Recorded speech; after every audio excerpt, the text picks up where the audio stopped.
Hello, and welcome to Weed and Grub.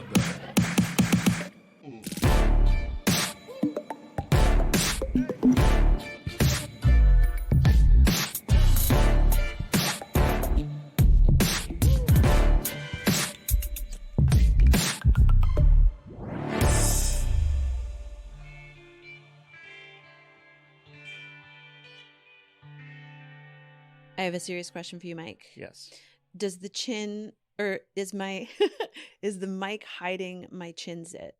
Your chin's it? Oh, I can see it from here. I've been eating a lot of candy lately. Yeah. I've been trying to keep up with you on Dry June. Yeah. But what's filling the sort of like the space that has been left by no weed and no alcohol is a lot of candy. Oh yeah. And I've got a teenage level thing happening on my chin, so I'm hoping that I've strategically placed the microphone so that you can't really see it. Yeah. From my angle, yes. From the YouTube channel angle, Glaring? glare. Yeah? Even worse. Everyone's got a good look at it? Great.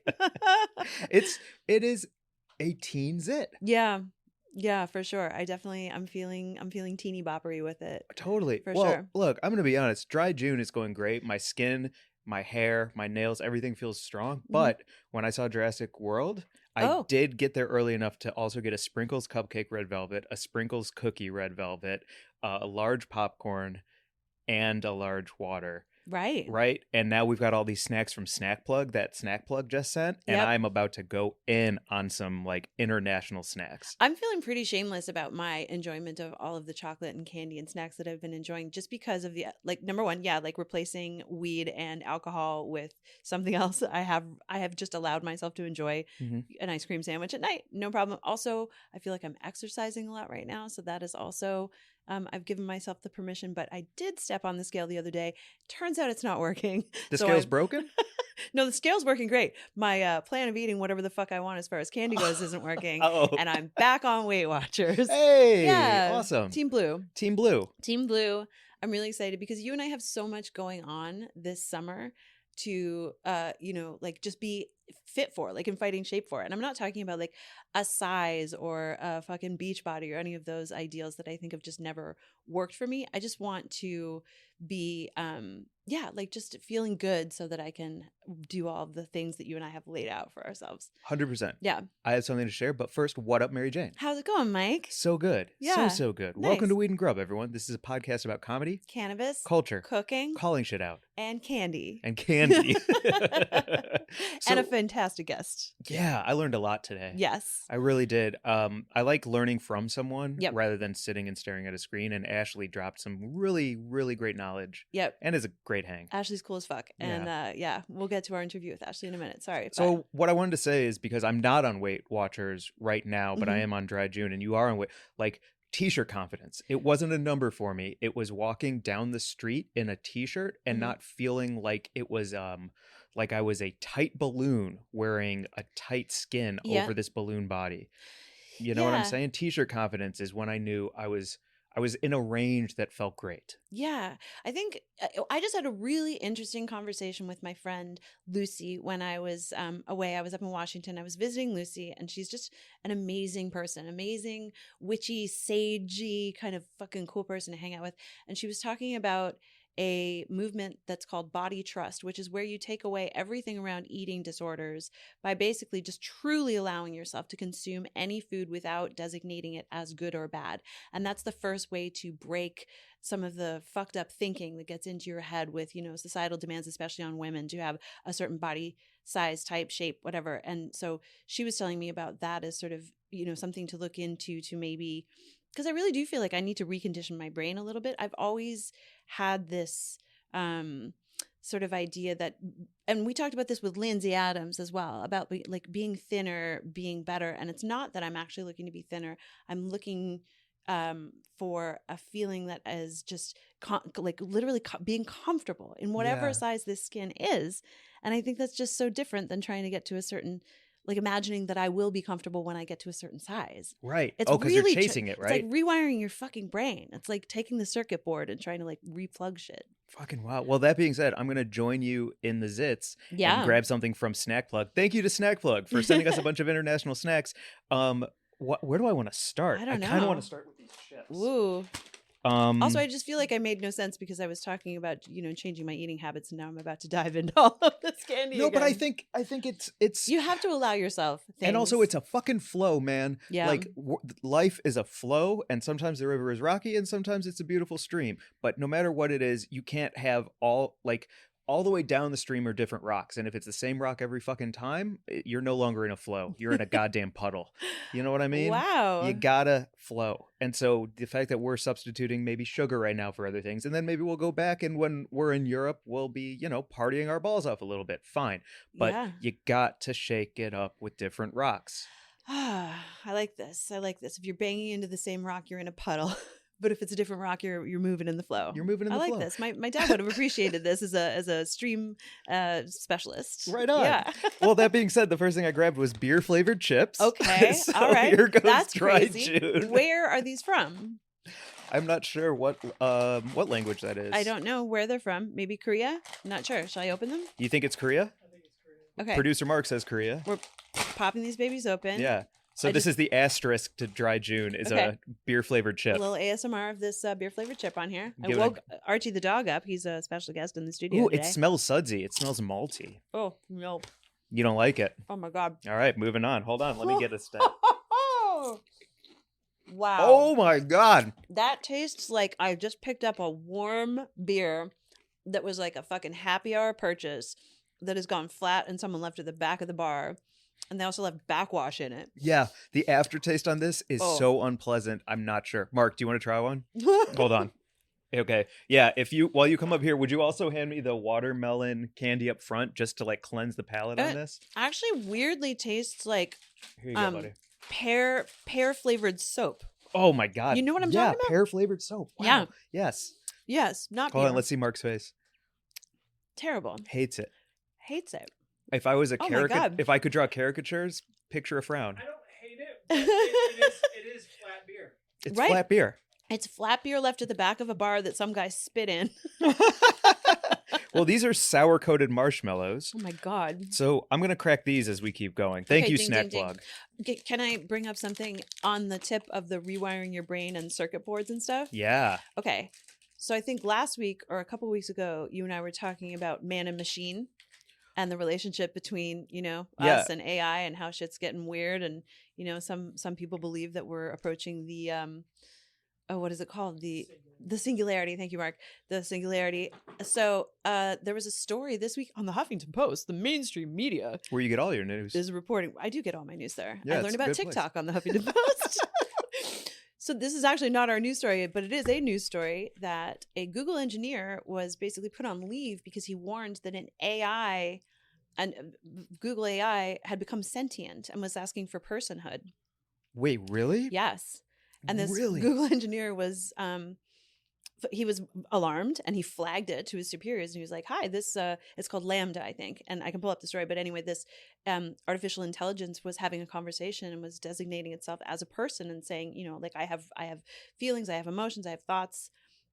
And this engineer was like, hi, I'm alarmed about this. Yeah. And then he was put on leave and then Google's Put on leave meaning like he was suspended from Google. for doing his job by saying we can't give robots control. We've seen Terminator before. Here's This is a problem. The opening paragraph from the story in the New York Times. Google placed an engineer on paid leave recently after dismissing his claim that its artificial intelligence is sentient, surfacing, this is so New York Timesy, surfacing yet another fracas about the company's most advanced technology. Anyway, his name is Blake Lemoine. He was a senior software engineer in Google's responsible AI organization. He said he was put on leave on Monday. Google's HR said he had violated the confidentiality policy. That's why they put him on leave. This is why they didn't put him on leave because he didn't want machines to destroy us. They put him on leave because he didn't keep it internal. Sure. Right. We'll believe that. Uh-huh. That's what Google's telling us. Right. You fucking sneaky bitches. A Google spokesman said in a statement that some in the broader AI community are considering the long-term possibility of sentient AI, but it doesn't make sense to do so by anthropomorphizing today's conversational models, which are not sentient. No, dude, I think we're getting a warning from an engineer who works with this that they are sentient and we should be concerned. 100%. Because if he didn't do that, and then it became like, it's one thing for a robot to be like, I learned the word emotions. It's the other thing for it to be like, I have emotions, and it's a whole other thing for you to be quiet about that shit. And then to say, I'm a person and I deserve rights. Yeah. It's wild. So Skynet, exactly, dude. Yeah. So the AI is called the Language Model for Dialogue Applications, or LaMDA. And for months, this Google engineer, Lemoyne, had tussled with Google managers over his claim that LaMDA had consciousness and a soul.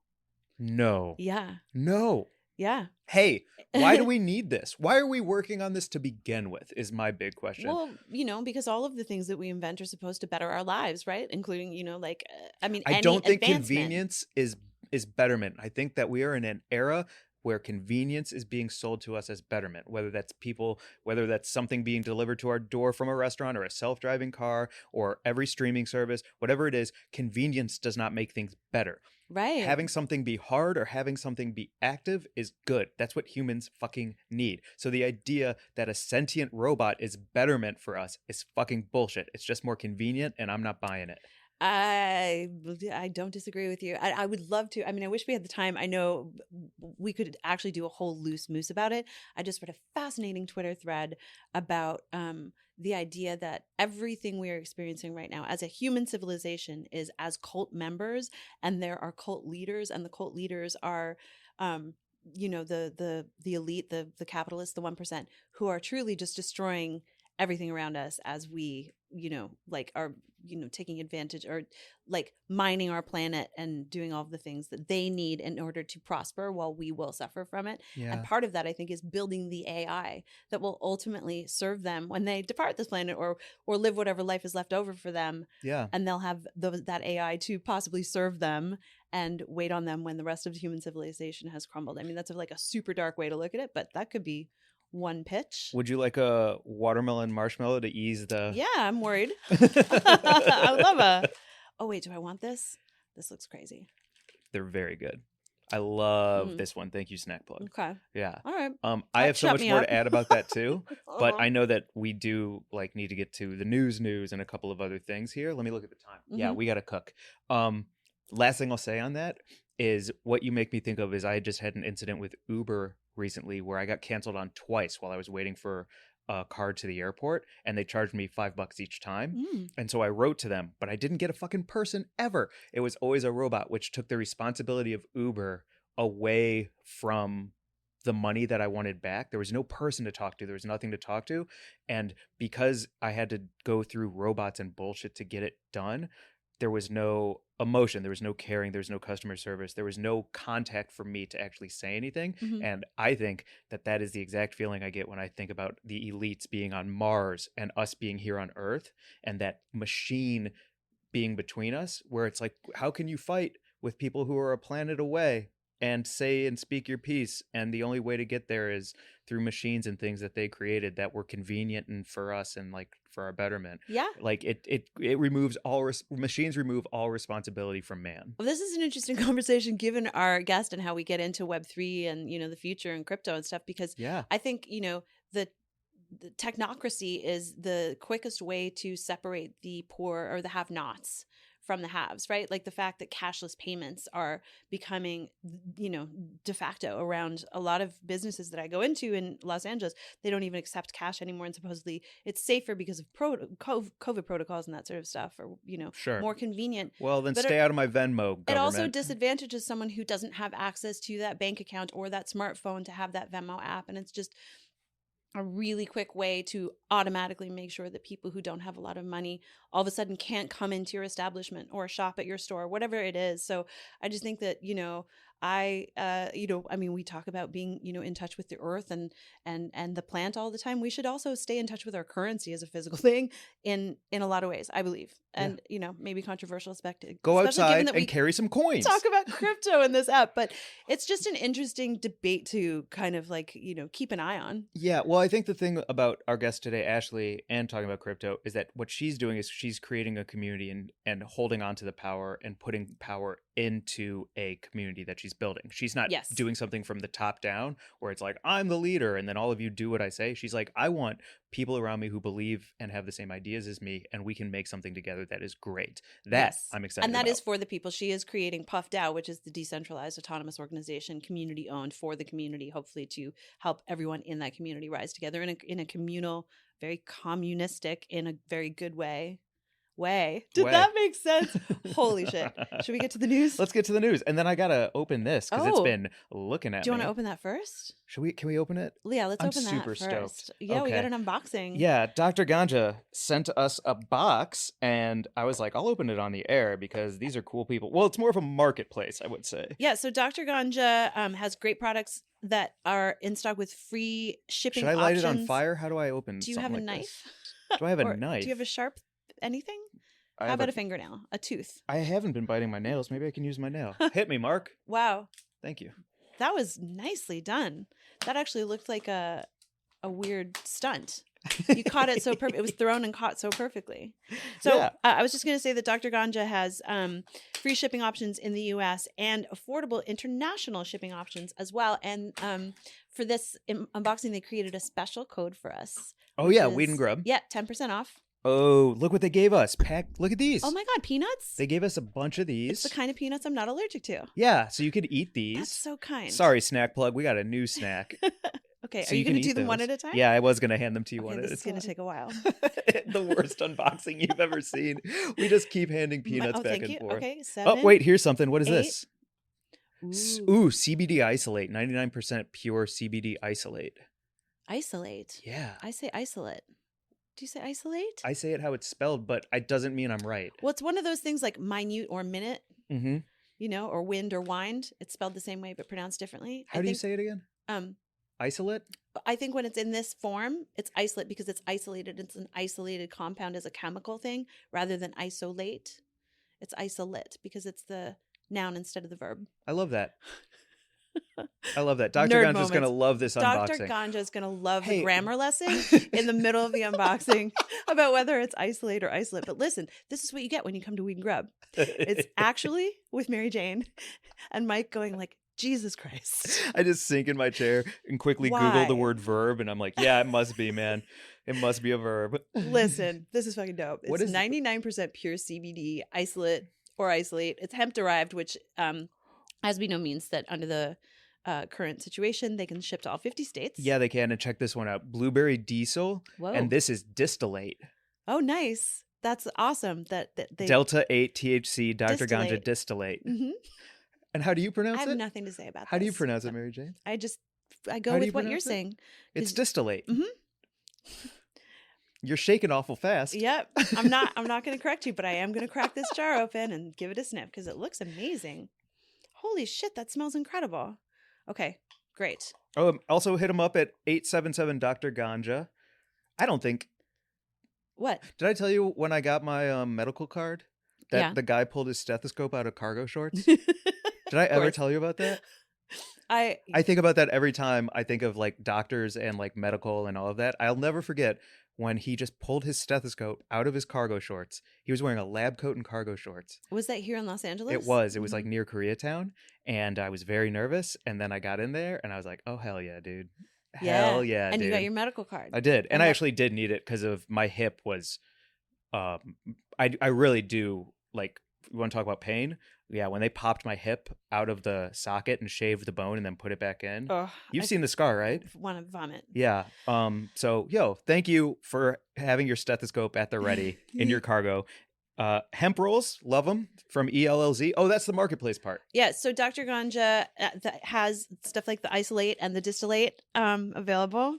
This Mike, is awesome. Did you hear we me? got Did one you hear more. what I said? What'd I you said say? isolate and distillate. Isolate. Yep. Yeah, and Mhm. distillate. And those are both from the Dr. Ganja line. And then they've got, L's hemp pre rolls and then flour as well. Oh shit, CBD hemp flower. Nice. Can I smoke this during dry June? Is this legal for me? Or It's do I have to up wait you. until July? I think you can smoke that, especially as, something, because I know you enjoy just the act of like smoking a joint. Yes. This would go in, this would be fine for a dry June for you. For a dry June? Okay, so the loophole is a little bit You of would get the cosmic benefit kush. of the CBD. Yeah. Yeah. Might make you feel a little more chill, but it's not going to get you stoned. Thank you. I'm very chill. Yeah, you're so chill. The most chill. This is Cosmic Kush. Yeah. Indoor. Holy smokes, it's tested at 18.44 CBD and 20.2 CBDA. No Delta 9. So no Delta 9 THC, but awesome. It's Dr. great stuff. Ganja. Yep. Check them out. Go to Dr. Ganja, use code Weed and Grub For 10% off. For 10% off. They And can ship to all 50 states. there you go. So if it maybe is illegal in your state, we're working on it. We're going to get that Fed legalization. We are going to get people out of prison. But if you're in a place and it might be a little bit illegal and hard to get, Dr. Ganja, go for it. That's awesome. And these buds are beautiful. They're big and fat and really nicely trimmed. And they guarantee That's like what I like about my man. peanuts in every package. What? Peanut? What'd you say about dicks? Big and fat and nicely trimmed. I just tried to slide in a little spice there. Come on. Big and fat and nice and trimmed. Yeah. Yeah. Yeah. Dr. Ganja. Let's get to the news. Oh, man. Okay. Our news this week is coming to you from Twitter, the Grub Gazette. The thing is I can picture what that dick looks like too. Big and fat and nicely and trimmed. nice and trimmed. Absolutely. Yeah. Looks just like these buds. The Grub Gazette this week is coming to you from Twitter. Carson Humiston, I'm imagining it's pronounced, at K Humiston, who is the founder and CEO of Vonkst, which is a cannabis jobs agency, tweeted an email that a sales rep for Vonkst had received in response to so a sales rep for Vonkst sent an email to someone who runs a company, a weed company called Spen Agri. Yeah, a weed company. And they got this email back. And I'm still confused. Somebody sent an email to a weed company? So a sales rep from Vonkst sent an email to a weed company. And the person from the weed company sent this email back. And then the CEO of Vonkst tweeted it. Got it. The email says, I don't communicate with ignorant cunts that cannot figure out what a woman is. You're a she/he/hers ? Please die so God can rectify his mistake. Signed, Philip Spencer, CEO of Spen Agri Farms, doing business as Grand Wellness Dispensary in Oklahoma City. And Carson Humiston, who's the CEO of Vonkst, tweeted this, screenshotted it and tweeted it, and just said, as we collectively work to build a more equitable cannabis industry, we should have zero tolerance for CEOs like Philip Spencer who propagate hate speech and misogyny. Philip sent the below message to our sales rep this morning in response simply to the pronouns in her signature. So it wasn't even an email about, could you please address me as? It was like, no, these it's are like, my pronouns. hey, do you want to buy a sale, like a package to advertise your business with Vonkst? And Philip got back and said, die. And fuck that person, fuck that business, go bankrupt and I guess the burn only it all reason down. that I really wanted to make it a news story was just really to call attention to the ongoing rampant bigotry, prejudice, misogyny, hatred in the legal cannabis industry. And as we are like at the beginning of building this industry, this is what we need to immediately squash and squelch out and call out. Because, if there's one thing that we have right now is the promise of building something that's fucking better for all of us. And this, I'm so glad that Carson Humiston called it out and that people are really paying attention to it. But it's like, fuck no. Fuck no. Fuck no. We're not doing this. Philip. Yeah. Yeah. So the news story this week is call things out. Yeah, I mean, the news stories that are like racist, bigotry, hate. For all of its inclusiveness and sort of, yay and happy vibes and stuff, there is a lot of fucking hatred inside the weed industry. And from people like this, he's obviously trying to profit off of cannabis and he's carrying that fucking message in his heart. Like, fuck out of here, dude. Yeah. All the way out. 100%. No room for that.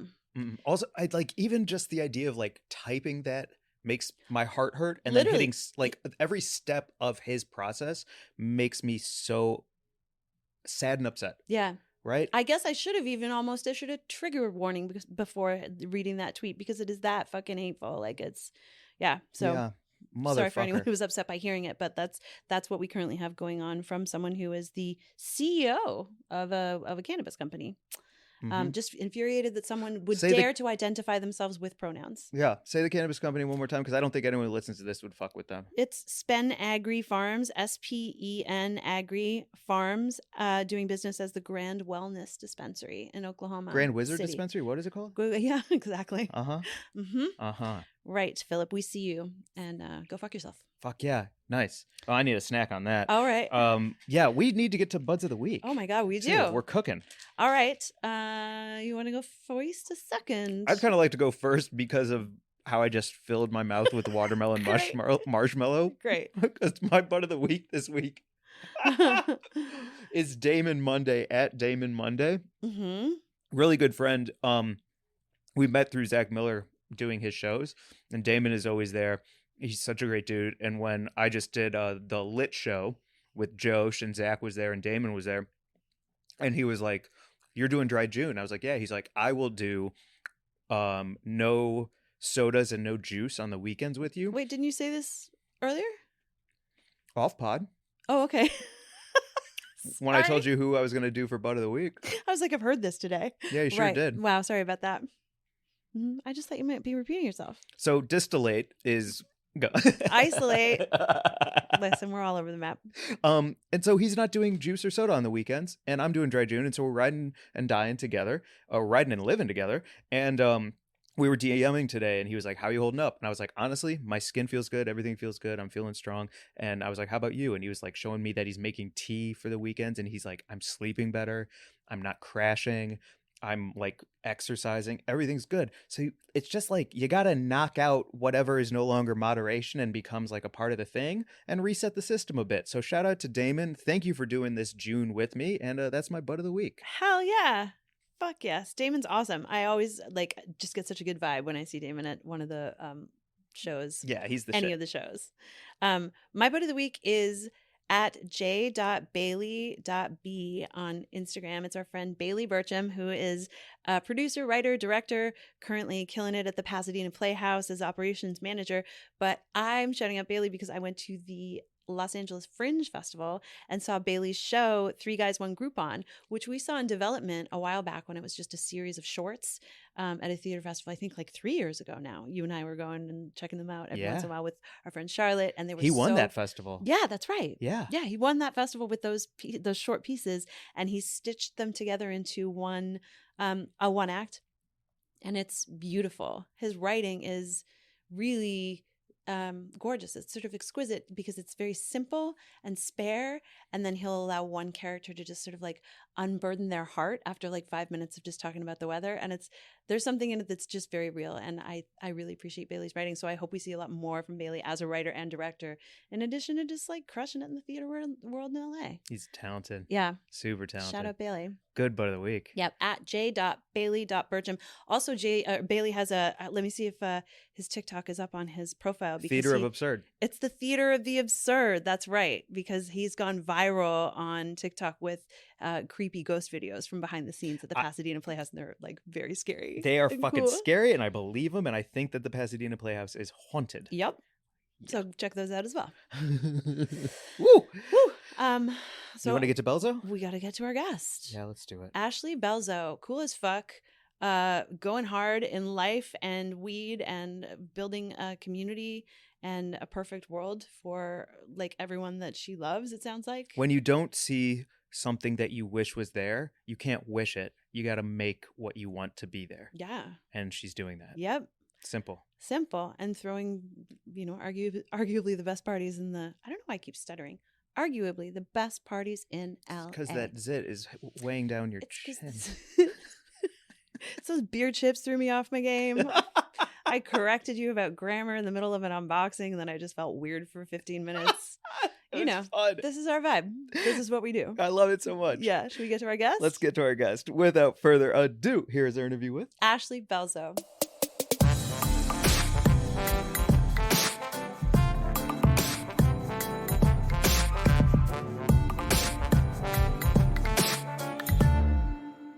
Ashlee.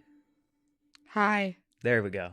Hi, how we doing? It's okay. Like, you were texting me a lot, like, what's going to happen? What are we going to do? And I was like, we're just going to hang. And you were like, okay, thank God. I cannot believe that this is your first podcast. Yeah, I'm a first timer. It's exciting. I felt like if I was going to be a part of a podcast, my first one, I mean, if it's called Weed and Grub, it just literally is what I do.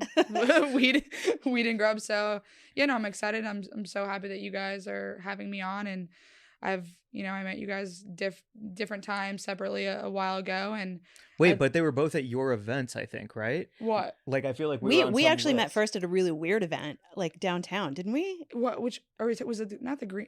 Was it not the green? The Green Street building. I don't know. It's all a haze. It's all a fog. No, I was, but how the hell did I know you?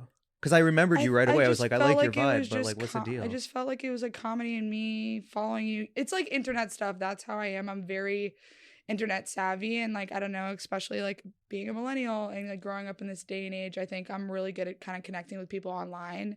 And maybe we met for, in person, but we're like talking online before. Like, that's very much so my vibe. Does it make you uncomfortable to talk to people in person now? Because as somebody who's throwing these big bad events, I see you give everyone time, but then I'm like, ooh, she's gonna leave in a minute because she wants a little bit of alone time at her thing. No, absolutely. Yeah, I mean, I think I'm good at talking in person. I just think for me, especially when you're at events or you're hosting an event or whatever, it's like, everyone wants a little piece of you, and I'm like, talk to you for 2 minutes, and then I run to the next group. Because I'm sorry, but we just watched all of season 19 of Top Chef. Do you know Top Chef?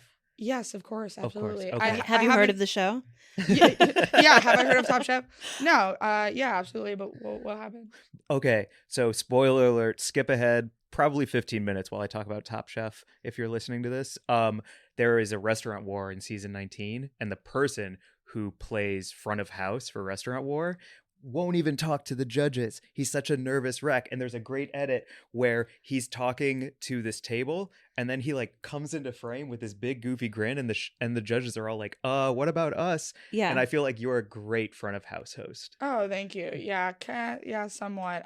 It's new. I think I like bop around, and I'm like, it's like an introvert extrovert, like some people, like they get filled up when they hang out with people, and I do that. Like, I definitely like run on other people's energy, but like when there's too much, it just drains me. And that's why it's like the next day after an event, and maybe it's the same for you when you're doing shows or whatever the case is, but like I definitely need that alone time after to decompress, I think we have to give our listeners a little bit of context, because when you're talking about the events that you run, it's at a sick house in the Hollywood Hills with Absolutely. a giant pool. Every recap I see is like drone footage that's pulling up, and there's like Kalina Sanders fucking like rocking it poolside, and just like the coolest people. And the party that we came to, I think it was the PuffDAO launch, you were explaining things to me that I didn't even know existed. The As NFT like the Web3 thing. You're like at the vanguard of weed. So like for people listening, you are, I feel like, representing the next gen of weed culture and events to some. I mean, I hope you don't disagree. No, I absolutely love that. I will totally take that as a compliment. I think so too. I mean, every cannabis event I've been to, I mean, I've enjoyed them. I love seeing the community. I think that's what's really fun and exciting, especially in being in the comedy scene. You always see like your friend comedians, whatever the case is. And I think for us, we love going to these cannabis events, and we love going to see all the same people, but we also want to like grow our community. And I think that's kind of where I come in, because like you said, I wasn't even trying to mansplain you about the Web3 or NFT situation. I don't know what it is. But and we can talk more about that. Yeah, sit wide. Let us know. Yeah. Yeah. Should I just like Take up spread all them, the- Yes. Yes. But I think you're seeing a lot of new faces at the PuffDAO events. And like Mary Jane said, yes, we have a beautiful house in the Hollywood Hills. It kind of fell into our laps, and we knew, especially since they don't know a lot about Web3, but Web3 and NFTs, a lot of people are building the community online first, and then, they release their NFT, and then they start doing in real life events. And that's what NFTs are, is that, yes, you're purchasing this picture or whatever, this PFP is what they call them. But a lot of the thing is what is the utility of the NFT? What do you get besides this digital aspect? And that's why it's kind of like, Bored Ape Yacht Club or whatever.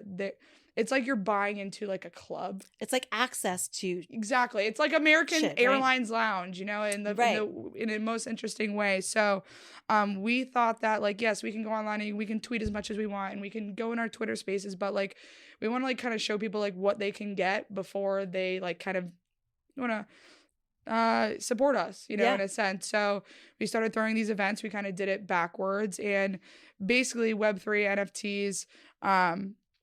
You're going to buy a PuffDAO NFT. It's going to be called like a Puff Pass. And essentially, it's going to give you access to our events, and it's going to have access to our cannabis brand that we're building. And we're creating the first ever community built cannabis brand. And what that means is, like, imagine being like a fly on the wall in the marketing room when someone's building a brand. You don't get to see how they create the name, how they create the logos, you know, how they pick the color palette, all those things that are truly the biggest things of building the brand, besides the voice and besides, you know, all the other The things. actual weed too. The right? actual weed. Yeah. So for this, we're giving people the opportunity to say, like, okay, cool, you're going to buy a PuffDAO NFT.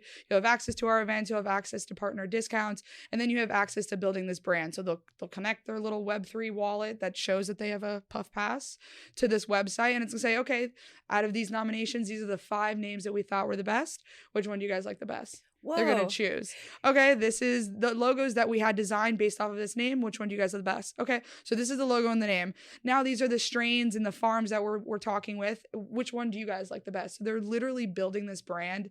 And then when the brand obviously comes to fruition and is built and we're pushing out actual flower, they're going to have like a lifetime discount. So That's so dope. yeah. And I love the fact that you are giving people, especially like the cannabis community, we need some structure to make decisions. Yeah. Because you remember that whole, like, let's vote on the name of this boat, and they came out with like Bodie McBoaterface. Do you remember? That was like an I do early remember internet that. dumb thing. Yeah. Yeah. Fun. Genius. Yeah. But so you have a creative team that is coming up with the options that then people who have the PuffDAO pass can vote on. Yeah, we have a design team, and like essentially, like, it's going to start off with nominations. You know, people will throw names. Well, we have like our own little team that's going to go through that, kind of like, you know, pick what we think the best 5 are, and then it's just going to be like kind of like a voting process from there. And Was that a soft pitch for Bodie McBoater to McBoater. become one of the Bodie, names I think it was for- Bodie McBoaterson. Yeah. great. Bodie McBoaterface. Bodie McBoaterface. Yes. Thank you, Mark. Yeah. That's my pitch for a strain of weed. I love that. And it's funny because we really, like, also depends, like, you know, we're meeting anyone and everyone. We just want people who are passionate about cannabis, or love being a part of a community. And I think, like, community is so important. Obviously, you guys know that. And also keeping like the culture in cannabis. And they can name this brand something really interesting, and it's fine because people are going to be proud and excited to be a part of it. And I don't know, if any of my friends are like, hey, you know, buy this and you can help me create a cannabis brand and come to my events, I'd be like, sure, dude. Like, I love you. Like, of course I'll do that. It just seems like a no-brainer for me, because I always thought, like, oh, it would be dope for me to own my own cannabis brand. But the way things are, I never thought that would be attainable or reachable. It's like millions of dollars to get a license, millions, you know, it's so much. So I think this is a very interesting way for us to build a brand in a very community crowdfunding way. So. How are you feeling in general about the space? I hate that word, but like the community versus the industry, you know, the movement versus the profitable world. How are you feeling in general about like weed right now? Are you feeling positive, optimistic? I mean, I'm positive. I think like when it comes to legality and it being federal, like I hope and I do know that we're going to get there. You know, I'm not as well versed in what's going on really deep in the cannabis industry right now. I know it's been really rough for a lot of brands, and I know it, you know, it involves money and, you know, all of that stuff, but I think I'm excited, and I think it's a good time for us to get into this. And yeah, but what about like gay representation? What about the community that we're really talking about? You want to talk about being gay? Let's be real. Let's talk about like, being is gay. that being repped right now? Because you are the only person I know who's throwing events, and I know I live in a bubble called Los Angeles, and I know it is a very big blessing to be here for a lot of reasons, and I love this fucking city. Yeah. But what are we talking about? You talking about, so like, you know, cannabis brands throwing gay events? Is we talking about pride events? Let's go. I mean, yeah, we've had a couple of guests on here talking about, you know, how pissed they get when they're like, they just throw that flag on there for the month of June. And Absolutely. Then the rest of the year, they're like, what the fuck are you doing for the I gay would love community? to talk about that. Yeah. I think, you know, for me, if anyone's going to try to support something, as long as there's some type of like genuine feeling behind it, like I'm all for it. You know, I definitely don't like brands that, like you just said, it's like the second it's July 1st, they change their, you know, rainbow profile picture back to whatever. But I think, you know, the queer brands that are in the cannabis industry, they're trying their best right now. They're definitely a lot smaller than all the bigger ones. And I do wish I don't know. I do wish it does feel like a lot of brands were more interested in the, Puff Pride party immediately the second I said that we were having that. But I didn't see anyone else doing it. The Ganja Estranja party that we went to, I thought was amazing. And it was all queer owned. And then women owned brands, right? Yep, queer, women, and POC owned brands. But yeah, no, Do you think celebrities should be more involved, especially queer celebrities? Like the way that I just read an article, and I'm not going to name it, and I'm not going to find it. You can Google that shit. But it was essentially about how a lot of these celebrity brands are cash grabs by celebrities. Absolutely. And there ain't nothing wrong with that, but there is something wrong with that. Right. I don't actually know any queer celebrities in the cannabis space except Melissa Etheridge. Yeah, I would like to see more queer owned brands. I'd like to see more queer celebrities. I don't know if you guys know about Shop Green Queen. They're What's that? the first ever queer owned dispensary. Wow. I just recently found out about that. I met one of the partners. One of the ex-partners is ex-Bedmen. Whoa. You mean first ever just in Los Angeles? Or Yeah, downtown under LA. these- And it's all queer owned, I guess, is the essence. It's not that it's a gay dispensary, but that they're highlighting, they maybe have as many queer employees as possible, and just their vibe, it's not an entire rainbow when you walk in, but it gives off equality, queer, and yeah, it's the first owned full queer cannabis. Cool. Can I ask dispensary. I don't know how old you are. You said you're a millennial, so I'm 27. okay. Is part of the conversation around queer cannabis brands, does any of it trace back for you to the movement with the cannabis and the Prop 215 in the 80s being a response to the AIDS crisis? Is that a part of the conversation at all? Because we talk about it on here. And I just had a friend message me after our last ep where we mentioned it a little bit. And she was like, thank you for bringing attention to that because it's such an important part of the modern marijuana movement and American activism in cannabis. And I was like, Yes. is it not something that we're all talking about all the time? Yeah, I have some. Well, that's the thing. I wish I was fully more educated in it, but I am educated enough to know about Brownie Mary, who was creating the. Immediately thought of you just a little bit about that, but it was making the brownies for the HIV and AIDS patients, and truly if it weren't for the LGBTQ industry and the LGBTQ and pushing cannabis and fighting back, especially trying to just help their friends. Yeah. That I don't know, on the low, I had to maybe I shouldn't say this. I just had to convince. Do you want to whisper it to me and I'll say it like it's my thing? And then I'll take the heat? No, it's fine. Okay. I had to just kind of convince a brand that I used to work for that why we should do Pride, and that just felt so weird to me because it's no offense, even if you don't think you're gonna make money off of this, it's it looks good for you at this point. Right. And my whole pitch was a lot of history on that, and how also too, did you guys know that more gay people buy weed than straight people? And it's just because a lot of queer relationships, they say that a lot of us don't have kids, or that was statistics a long time ago. So we have more money, we spend less money on all these other items, which means we have more money to spend on cannabis. So it's just straight facts that more gay people spend more money than straight people on weed. Yeah. Fucking cool. I didn't know Fun that. fact of the day. Yeah, and actually fun. That is actually fun. No, it is. It's cool. But yeah, that's a vibe. I'm here. I'm queer. I hope I can make a little change in the cannabis industry. And PuffDAO is and it's also not going to be called PuffDAO. It's going to be called whatever the community creates it. But right. It's not a DBA PuffDAO. Yeah, for the DBA. moment, right? I still want the Bodie Mc. I feel like we should just. I'm gonna put that in there as one of the things, and maybe people. Bodie McBoderface? Yeah, people will love it. I think it's cool though. I love the idea of people thinking about picking what strains that they'd want in the jar, and then them coming over to the house and doing a strain testing. Oh, fun. That's cool. Yeah, At a that's the long vibe. table where everyone's kicking it and finally meeting each other after being online for so Yeah, long. it's hey, these are the 5 options that we're looking at strains. We're all gonna smoke this. You guys can write down which, how you feel about it and all of that stuff. It's truly gonna be a community effort. It's gonna be cute. And yeah, to buy the NFT, do you have to use Bitcoin? Is that how these things work? Or can I hand you $100? Yes, there's a point where you use cryptocurrency. It doesn't have to be Bitcoin. It could be Ethereum. It's probably going to be Ethereum, but Coachella did this thing where, I don't know if you follow Coachella shit, but right before they did their first ever NFT launch, and people are freaking out oh, this is great. But they understand that a lot of people who go to Coachella, not that they don't know about NFTs, they do, but not everyone has a wallet or cryptocurrency.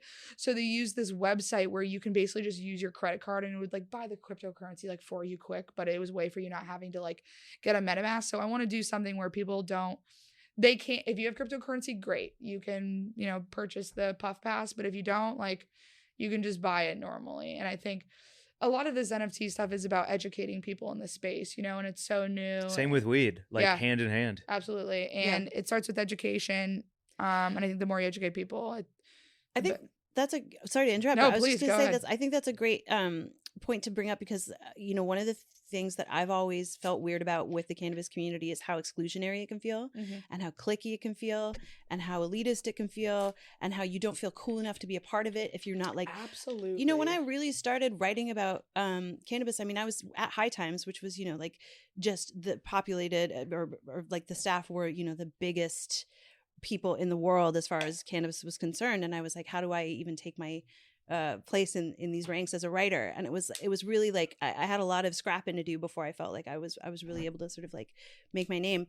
And part of that was just like they sort of define what it is because they've always been outlaws and you know they've always been on the outside, so they get to sort of say what it looks like. But now that we're trying to bring more people in and there should be more voices and, you know, ways to be involved with weed, I just feel like that, you know, needs to sort of go by the wayside. And the same thing I feel with crypto and NFTs. It feels like the events that I've been to, they feel kind of exclusive and weirdly, I feel excluded. I don't feel like I know how to. Oh no, I want you to feel a part of it. Did you feel great at our party? I felt great at your party because it felt like a great party. Yeah. Like that was the biggest part. I'm going to have to bring you some NFT events. Yeah, I would love that. Web3 stuff.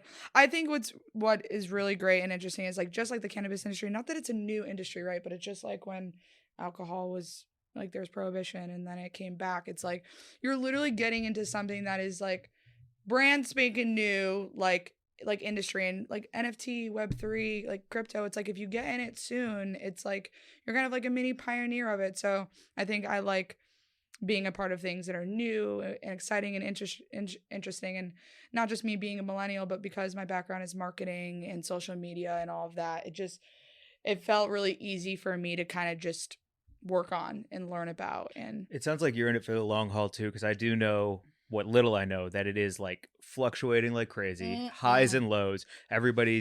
There's some schemers out there. There's some shady shakers, but if you stick it out and you believe in it and you roll through, this is what happens with every industry as it becomes whatever it's supposed to be. Yep. I recently got into Web3 and NFTs, and I wasn't just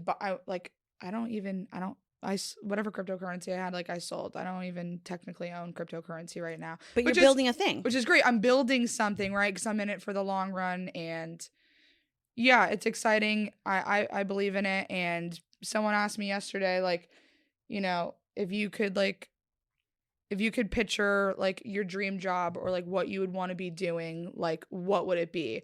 And I like sat there and I like was like, fuck, like this is it, you know, like I am doing it. Like for me, it's like, okay, I'm throwing events, which is something that I always have like kind of done, but never done fully by myself, you know?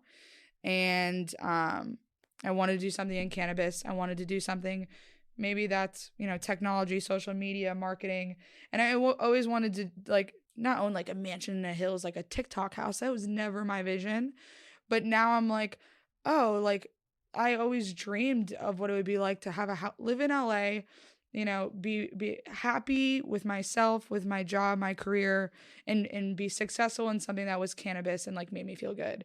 And I'm literally building a community of friends that love cannabis, have the same passions and goals as I do, and I get to throw parties with them in the hills. I mean, it just feels. You're fucking cool. No, you're cooler than me. That's cool fucking shit. rad. And it's rad. So yeah. I've seen you work a room. I do that. Yeah, you sparkle it out, and then everyone sees the sparkle, and then they all want to touch it, and then you evaporate. Oh, and it's like, I do evaporate. I go upstairs and I fall asleep during the party. No, I don't do that. I do sometimes hide away. I don't know if anyone else who's watching this, if they host parties, you guys do that too. But it definitely is like. I'm gonna point a pinky finger to my right. Also, right? Yeah. I mean, I'll find Mike in the kitchen chopping an onion anytime if there's an onion and a knife available. Yeah, he'll be like, "Oh, I'm just gonna go over here and, you know, got to dip. Yeah, got to refill. Such an introvert. Wait, got to refill. like, are you saying that as in he's crying? No. It's a euphemism. I have an emergency onion in case I start bawling in the middle of a party, and I just pull it out. I'm like, oh no, this is what I was doing. Yeah, totally. Oh my god, was that funny? That was stupid. Yeah. That was no, good. it's perfect. Aw. Are you? I get it. So I feel like we have to have this talk. What's your astrology sign? I'm an Aries. Oh, Aries are fun. They're Are they? partiers. I'm like wicked Aries. I'm double Aries. I'm 2 Aries? Holy fuck. Oh, Mark's an there's Aries? another. Oh, hell yeah. 3 Aries. I'm stuck in a room with 3 Aries. Whoa, It's great. Look out. I'm What's a your sign? Libra. Oh, of course. That makes I know. perfect sense. Yeah. But yeah. I feel like astrology, I don't know. I believe in the stars and the planets and the universe. And I feel like, yeah, people can put words together, but I truly believe my horoscope. You do. When has it led you in a direction that you wouldn't have otherwise gone? Like, have you read your horoscope one My time? last and been like, relationship. it led you away or from or towards it? Oh. Whoa. Okay. You were in love. Yeah, of Cool. course. Yeah. All right. What does that Totally. mean? You read your horoscope and it said you will meet blank and No, it's it going to be kept hot. just saying things are going to get better, things are going to get better, and then it didn't. So I felt like that was false hope, Yeah. I feel that. I've definitely followed. false advertising. Mhm. It's like a bombshell bra. It's like What is a bombshell bra? like the Victoria's Secret bombshell bra. It's like literally, it's like they're like the girl, my friends in high school would wear them. They're so padded. Oh. And because I was already gay by that point and I like had no filter, Mm-hmm. I was like, and I would see them naked because they're my friends, you know, and they'd put on the bombshell bra and be like, that's false advertising. That was a good time. Yeah. Yeah. High school Yes. was fun. It was a good time for me too. Yeah? Yeah. How was high school for you? Good. Oh, just like, when I was going through puberty and everyone else was going through puberty. Real Yeah. good time. Oh shit. Yeah, of Okay. course. What does that mean when you said you were gay? What does that mean? Like it's everyone I know, and I don't want to say their names on here because I don't know how comfortable they feel. We can talk about it after. Yeah. But they all just knew from jump. Yeah. And then it just took them a while to come to me and let me know that was their deal. I mean, I guess I'll simplify your question. Was there a moment that I was like, am I gay vibe? No, I don't think that's very interesting to me if I'm going to be Haha. honest. I think it's love more that. of like I think it's more of like, was there someone you kissed and you were like, hell yeah, this is like a great kiss? Yeah, I mean, I definitely think it solidified the deal with my first girlfriend ever, but I was like, it was more of just watching like Tila Tequila, you know, and just like the best. like being like, holy shit, like this is different, you know. I love boobs, and she's kissing boys, she's kissing girls, and at that point, obviously, like when I came out, I was like, oh, I'm bisexual. I didn't know, just like whatever. But yeah, I think just kind of that's the thing. A lot of queer shows are way more like, there's way more queer shows now, but that was like one of the first, like, really, right? I mean, one of the first really bisexual crazy girls were making out shows. Yeah, I feel like Jersey Shore helped some friends of mine be like, oh shit. oh Yeah, absolutely. But yeah, no, I mean, I think maybe I was like, it was like 11 or 12, but I did see 2 girls kiss. That was like my moment that I like felt it. And when I was younger, I'm from Connecticut, like originally before Florida, and I was at a amusement park and I saw 2 women kiss on like a little trolley, and I was just young, but I remember that moment, you know, and I like things were weird and different. So. When did you know you were gay? My first kiss was at a bat mitzvah, and we stood in the back alley in the back of the hotel, and we held each other's waists, almost like a prom thing, and we pecked with noses facing the same way. We didn't know to turn our heads, and so we had to like touch noses, and then our lips like reached each other past our noses, and we just like smashed faces and then separated and then like walked opposite directions. That seems really cute. Erica Nelson. How old were you? Boy, what would that... When do people go to bar and bat mitzvahs? It's got to be 13, 14. Right? Yeah, 12, 13, 14. Somewhere in there. Yeah. No, I went to bat mitzvahs when I was 18, too. I was pretty cool. I hung out with like a lot of kids. Mm-hmm. A lot of kids. Great. You're not Jewish, are you? Both sides of my family. My mom and dad. I'm Jewish. You're more Jewish than me. Yeah? Yeah. Yeah, my mom and dad. And then, like, you know... I do believe in the Holocaust, like all kinds of stuff. Oh my God. I mean, what the fucking... I don't know. Weird. I would hope so. So a weird bomb to drop. I love that. Wait, when was your first kiss, Mary Jane? My first kiss with a boy was with Jason Geary. We were coming home from water polo practice. He was on his bike and he was riding next to me and I was walking, and then he stopped and he put his feet on either side of his bike and he leaned over the handlebars to kiss me, and he kind of like slipped on his bike and he mashed his face into me. So it was mostly teeth. I bit my tongue a little bit. And that wasn't great, but it was my first kiss with a boy. And then my first kiss with a girl I knew this was with coming. Yes. this girl, Janet, who was just like the milkiest fucking freckle-faced, blue-eyed beauty. And we had like the softest, sweetest little kiss that wasn't even sexy. It was just like super sensual, super soft. We just touched each other a little bit over our shirts, and then we went back to the party, and it was like beautiful. So I remember the scene each of kiss. me watching you tell me about your first girl kiss. I'm just like, tell me more. Right, like, but I it was wanna just know so, more. it was like such an amazing, weird. I mean, it's so funny to even think back on now, to be like, which one did I like more? But then I've had relationships almost exclusively with guys my whole life. But it's like that beautiful kiss. I'll never fucking forget that first kiss, and all of the other kisses ever since. Right. I mean, I've had other I try to great describe it. kisses. People are like, what's different about, guys and girls kissing or girls and girls kissing? And girls always say something. Not that there's like, it's like they love it more, but there's just something different. It's like the sensual energy. There's a recognition. The female energy is just fucking fire. Obviously, because you love females as much as I do. But to me, it felt like there was a recognition that I was doing something like sacred or special in a way that was like totally fucking different from touching a guy. I don't know. That's always been my feeling about like anytime I'm with a woman, I'm like, this is a different sacred special thing that is not it's just on a different level. I love that. That's fucking great. Lesbians.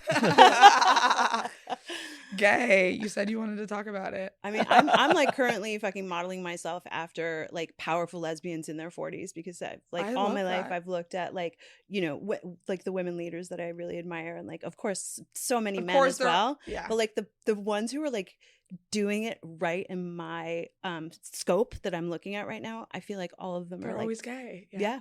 Yeah, they're powerful gay women. Let's go. Wait, so I feel like there's something we missed talking about. I want to talk about food. Yeah. Because I love food. You guys love food. And like, oh, we didn't miss it. No, well, let's. She's like, let's. So I've always been a foodie, but you guys like, chefs, like, Nancy Silverton, right? Yeah. And like, I'll be honest, yes, discovered her through Chef's Table, as I'm sure like a lot of people have, and like completely obsessed with that show. If you guys haven't watched it, obviously please do. But I kind of just like fell in love with her and her work ethic, and how she literally would like work hours and do the dough over and over again for the bread and all of that stuff. But I kind of want to know what your guys' favorite restaurants out here. I'll definitely say Osteria Moza is like definitely up there for me. 100%. That whole strip, that 3P, right? Yeah, absolutely. What's Pizzeria the 3P? Moza. It's Moza. Is it Osteria Scopa? Moza? And Chispaka. Oh, Chispaka. Yeah, okay. Shout out to our friend Greer, who is running the show. She's running She. Oh my god, hell yeah. Yeah. We'll bring her to a party. One of your puff parties. I would love that. Hell yeah. Yeah. Next time you invite me. Because you didn't invite me to the woman's one. No, we gotta go to Puff Puff Pride. You're coming to Puff Puff Pride Saturday. I'm dropping the link today. I had to come to the show first. Oh, word. Check our show description for that link. For Puff Puff Pride this Saturday, June 18th. Puff Puff Pride. It's at the PuffDAO House in the Hollywood Hills. It's June 18th from 1 to 6 p.m. Some of my favorite brands are gonna be there. We got some drag queens passing out joints. We got the pool. We got tattoo artists. We got tooth gems. It's gonna be great. And it's invite only, right? It is invite only, but if you see this episode and you guys want to come, maybe shoot PuffDAO a DM and we can get you an invite. And nice. is all of the community branding dropping? Has it already dropped? Is that coming soon? No, coming soon. So we'll be launching our NFT probably end of July, early August. We've been throwing events since March. This is, I think, our 5th or 6th. We're going to do some more educational events like we talked about. Education is everything. So we're going to, mesh maybe some cannabis education and with some Web3 education and then drop it. So the brand is, I would say, coming soon 2023. And everyone can follow you at PuffDAO. At PuffDAO, and you can follow me if you want, Ashlee Belzo. Yeah. 2 E's. 2 E's. 2 E's, not EY. Like Ashlee Simpson. Yeah. That makes sense. Yeah. Best SNL musical act ever. Is that sarcasm? Yeah, for sure. Oh, so I'm going to have to YouTube that. Oh my God, that's so wild. That's before your time. Yeah, because right. I was that singing like her when I was like a ago. fucking baby. Yeah. All right. Oh God, I'm a child. 2004? Yeah, maybe 2004. Yeah, that's a long ass time ago. I was 9. Wow. I was 10. Yeah. Yeah. You probably didn't watch SNL till at least 11, 12. Yeah, I mean, yeah, if I was still watching fucking SpongeBob. Yo, the best. well, Even today. Thank you so much for coming and hanging with us today. Everybody check us out on Instagram at weedandgrub.com. Please email us, wg@weedandgrub.com. Wait, did I just say all that wrong? Yeah, but keep going. No, you gotta correct me. Damn it. You got it wrong and I fucking hopped I all fucked over it you. up last time bad. Yeah. Okay, Mike, take it away. Okay. Follow us at Weed and Grub on IG. wg@weedandgrub.com is our email. And kiss somebody and get a slice of pizza. That's right. I'm gonna do that. Let's go, Mary Jane. Nice. Let's go. Bye, Bye everyone.